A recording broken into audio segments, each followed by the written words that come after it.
За сайн байцгаана уу.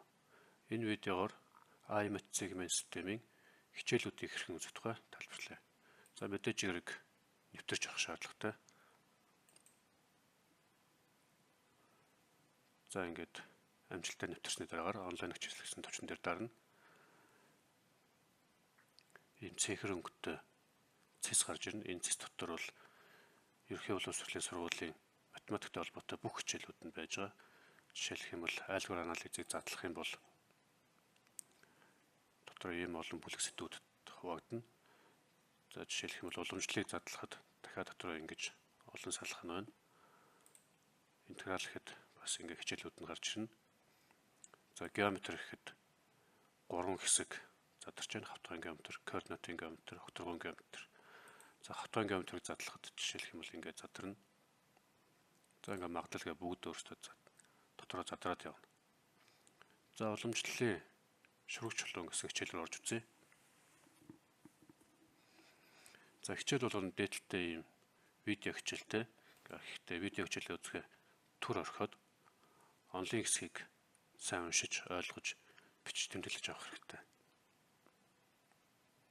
За тэгээд дараад нь жишээнүүд байна. Уг хичээлтэй холбоотой жишээнүүдийг ингээд тайлбарсан байгаа.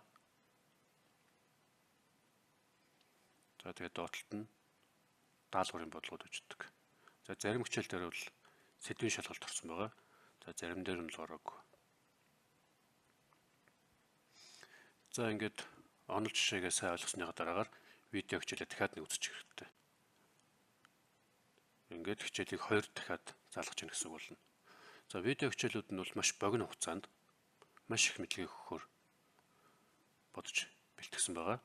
Түүнээс гадна математикийн болон технологийн маш өндөр шийдлүүдийг ашиглаж хичээлүүдэд бэлтгэсэн байдаг.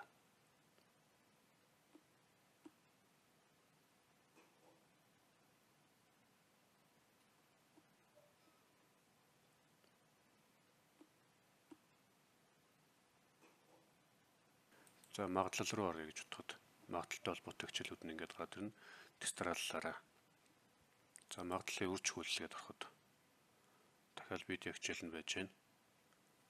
Онлын хэсэг жишээнүүдгээд үргэлжлэнэ.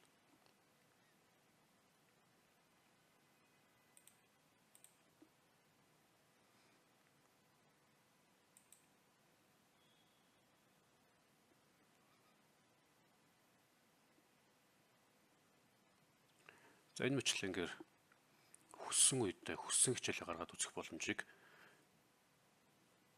энэ болон танд олгож байна. За дээрэс нэмэгдэхэд олимпиадын материалууд бас ордог. Бас ээжт бэлж байгаа хүмүүс зориулаад ээшим янган бодлогыг сэдвээр нь ангилаад ингээд оруулсан байгаа. Жишээлх юм бол уламжлал 2 гээд ороход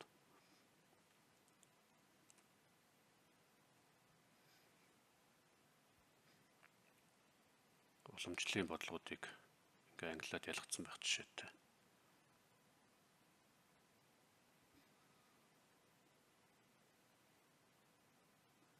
За бага ангийн сурагчд бол өгүүлбэртэй бодлогыг задлаад өгүүлбэртэй бодлогын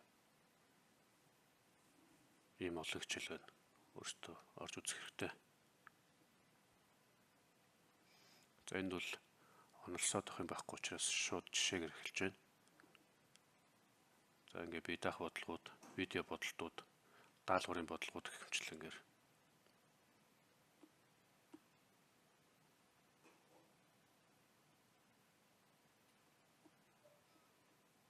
за энэ хичээл жишээлх юм бол төлбөргүй байгаа шууд дараад орж болно.